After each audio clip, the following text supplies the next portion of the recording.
قضات اس کا 2 باب اور اس کی پہلی آیت سے 23 آیت تک۔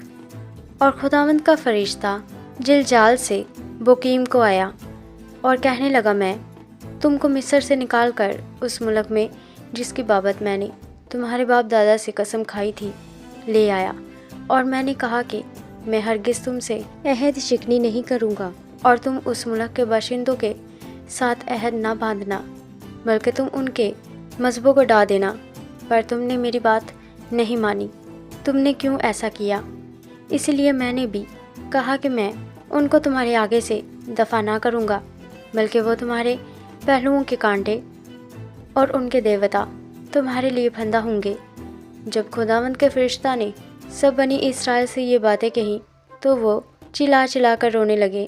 اور انہوں نے اس جگہ کا نام بوکیم رکھا،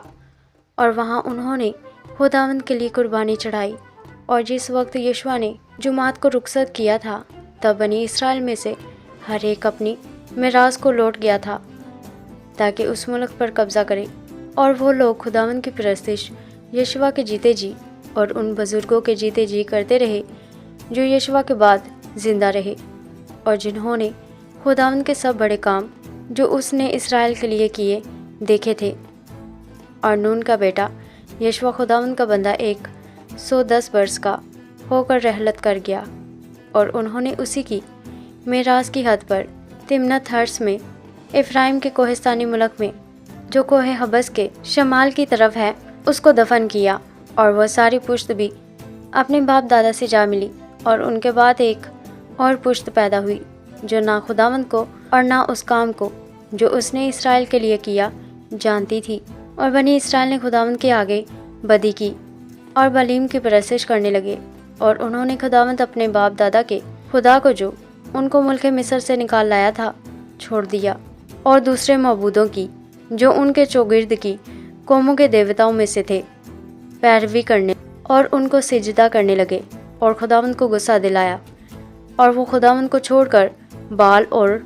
استارات کی پرستش کرنے لگے۔ اور خداوند کا قہر اسرائیل پر بھڑکا، اور اس نے ان کو غارت گروں کے ہاتھ میں کر دیا جو ان کو لوٹنے لگے، اور اس نے ان کو ان کے دشمنوں کے ہاتھ جو آس پاس تھے بیچا، سو وہ پھر اپنے دشمنوں کے سامنے کھڑے نہ ہو سکے۔ اور وہ جہاں کہیں جاتے خداوند کا ہاتھ ان کی اذیت ہی پر تلا رہتا تھا، جیسا خداوند نے کہہ دیا تھا اور ان سے قسم کھائی تھی، سو وہ نہایت تنگ آ گئے۔ پھر خداوند نے ان کے لیے ایسے قاضی برپا کیے جنہوں نے ان کو ان کے غارت گروں کے ہاتھ سے چھڑایا، لیکن انہوں نے اپنے قاضیوں کی بھی نہ سنی، بلکہ اور معبودوں کی پیروی میں زنا کرتے اور ان کو سجدہ کرتے تھے۔ اور وہ اس راہ سے جس پر ان کے باپ دادا چلتے اور خداوند کی فرما برداری کرتے تھے بہت جلد پھر گئے، اور انہوں نے ان کے سے کام نہ کیے۔ اور جب خداوند ان کے لیے قاضیوں کو برپا کرتا تو خداوند اس قاضی کے ساتھ ہوتا،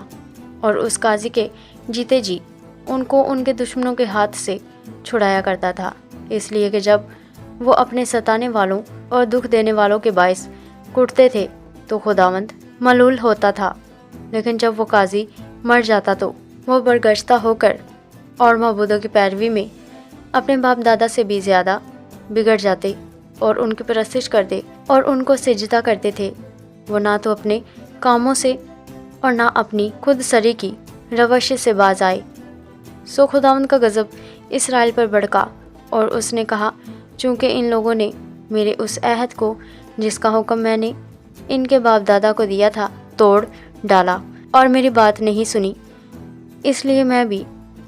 اب ان قوموں میں سے جن کو یشوع چھوڑ کر مرا ہے کسی کو بھی ان کے آگے سے دفع نہیں کروں گا، تاکہ میں اسرائیل کو انہی کے ذریعہ سے آزماؤں کہ وہ خداوند کی راہ پر چلنے کے لیے اپنے باپ دادا کی طرح قائم رہیں گے یا نہیں۔ سو خداوند نے ان قوموں کو رہنے دیا اور ان کو جلد نہ نکال دیا، اور یشوع کے ہاتھ میں بھی ان کو حوالہ نہ کیا۔ آمین۔